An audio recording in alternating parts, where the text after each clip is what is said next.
साल 1678 दिल्ली के लाल किले में बादशाह औरंगजेब नक्शों पर झुका बैठा था। तभी एक सवार ने आकर खबर दी, मारवाड़ के महाराजा जसवंत सिंह का निधन हो गया है, काबुल में। औरंगजेब ने धीरे से सिर उठाया। उसके होंठों पर एक ठंडी मुस्कान थी। उसने अपने मंत्रियों से कहा, अब मारवाड़ मेरे कदमों में होगा। लेकिन यह मुस्कान पूरे राजपूताना के लिए आने वाले तूफान का संकेत थी। उधर जोधपुर के मेहरानगढ़ किले में मातम पसरा हुआ था। रानियां पर्दे के पीछे रो रही थीं, लेकिन एक रानी चुपचाप अपने पेट पर हाथ रखे बैठी थी। महाराजा का एक और उत्तराधिकारी आने वाला था। यह खबर औरंगजेब के लिए एक खतरे की तरह थी, क्योंकि वह जानता था कि यह बच्चा अगर बड़ा हुआ तो मारवाड़ की गद्दी पर हक जताएगा।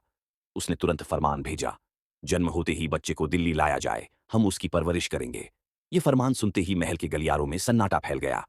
लेकिन इन्हीं सन्नाटों के बीच महल की ऊंची दीवारों पर खड़ा एक योद्धा सब सुन रहा था, दुर्गादास राठौड़। उसकी आंखों में गुस्से की आग थी और दिल में एक ही प्रतिज्ञा, जब तक मेरी सांस चलेगी मारवाड़ झुकेगा नहीं।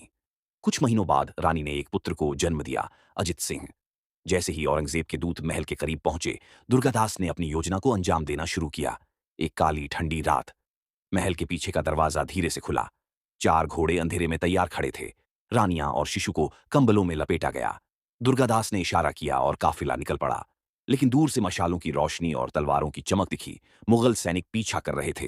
रेगिस्तान की ठंडी हवाओं में घोड़ों की टापें गूंज रही थीं, तलवारों की टकराहट के साथ। पीछा तेज हो गया, लेकिन दुर्गादास के घोड़े रेत में ऐसे उड़ते थे मानो खुद थार ने उन्हें पंख दे दिए हों।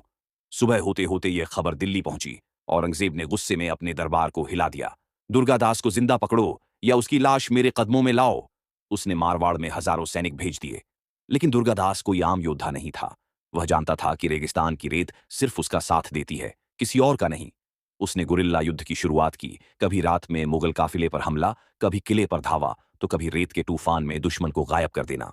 30 साल तक यह खेल चलता रहा। औरंगजेब का खजाना खाली होने लगा। उसकी सेनाएं थक चुकी थीं।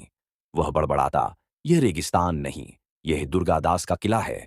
लेकिन इस लंबे संघर्ष का अंत एक ऐसी घटना से होने वाला था जिसकी कल्पना किसी ने नहीं की थी।